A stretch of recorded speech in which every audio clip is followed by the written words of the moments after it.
Economic policy definitely affects housing. Let's talk about it on Today in Mortgages. Hey,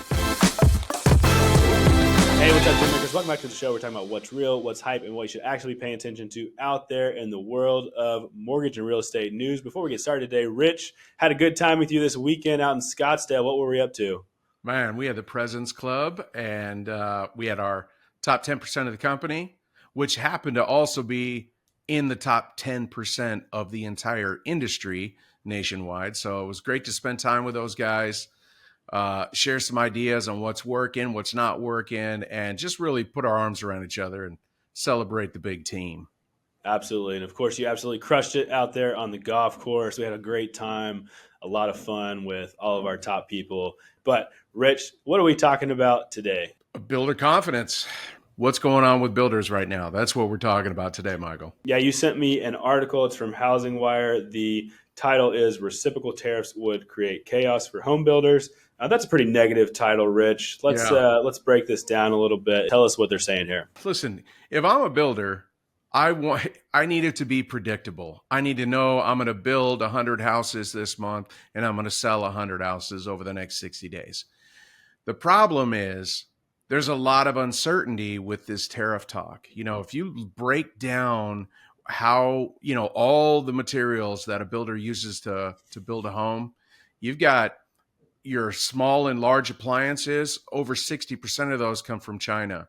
Your wood, 28% come from China. Many other items, hardware in a home, your doorknobs, your little latches, 60% come from China. You impose a 25% tariff on those items, your costs rise, and now you're already in a affordability issue with all buyers, not just first time home buyers.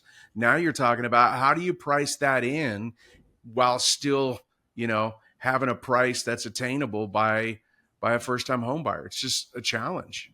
We're definitely in kind of this wait and see transition period. Are these tariffs going to happen? Are these kind of threat points that is used for leverage on other negotiations? That just makes it hard for everyone, right? It sure does. And if you're a builder, you're looking at what this administration is doing, and it appears to be negotiation tactics, to get them to make certain concessions and different things. It appears to have worked with Mexico and Canada for now, but we just don't know, and builders don't know. And that uncertainty is really causing a little bit of headache. Yeah, you don't want to be on the wrong side of that bet. So maybe some hedging happening right now. Rich, let's talk a little bit about those housing start numbers. We saw them decrease. Give me some nuance there, because we were talking about maybe some weather problems that played into this. I mean, you just look at housing permits. Those are steady. When housing permits are steady, housing starts are going to fluctuate with weather. When there's snow on the ground, you can't pour concrete. So housing starts, really, it's pretty typical. It goes up and down. That's why housing starts slow down. So, Rich, what else is important to be looking at here as we look at these two different data points? Well, I mean, if you look at states like mine in Arizona, where it's beautiful right now, housing starts are not down, right? It's all about the weather and the conditions to build. If you've got the weather, you're starting homes. That's where it's at. If you don't, like in the Northeast or the upper Midwest, those are big populous states and regions, and they're just not starting building because it's cold. And like you said, down in Houston, it's been very wet. That's a big, big, big market with, over 6 million people, lots of homes to build.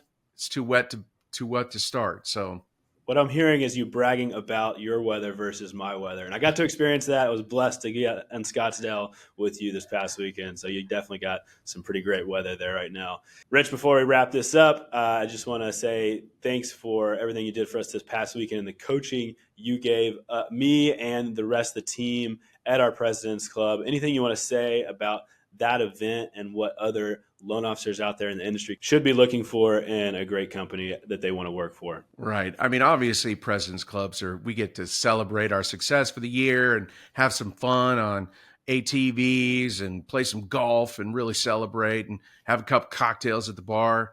But the most powerful thing that happens at a President's Club is the gathering of the minds and sharing on what's working and what's not working. Michael, we had a great roundtable, which we have every every President's Club. And this roundtable was all about what do they focus on and how do they intend to capture more ground in 2025 and how network funding can help them. So we had just a ton of great ideas. And again, that's the most powerful moment at a President's Club, is when you get great producers that are willing to be humble and open and vulnerable and share what's working and what's not working.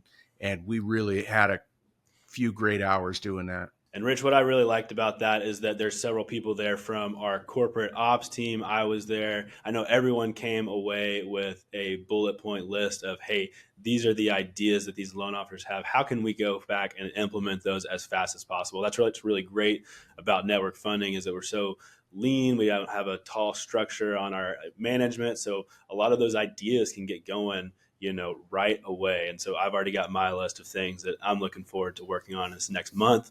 And I know you do as well. Rich, anything else you want to say about housing or anything else going on right now in the market? No, what I would like to say, if you're an originator watching this video and you work for a big box lender and you're unheard, reach out. Let's have a confidential conversation. Let me tell you how you could be a part of the network family.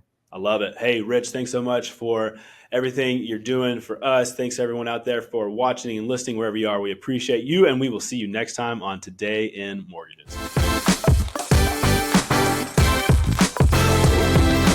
Today in Mortgages is produced by Network Funding LP, which is an equal housing lender, NMLS 2297. The content of this program is meant to be a commentary on mortgage and real estate news, and any discussion of rates and or products should not be taken as an individual mortgage or home buying advice or pricing estimates. And any commentary on this show should not be considered a promise to make a loan.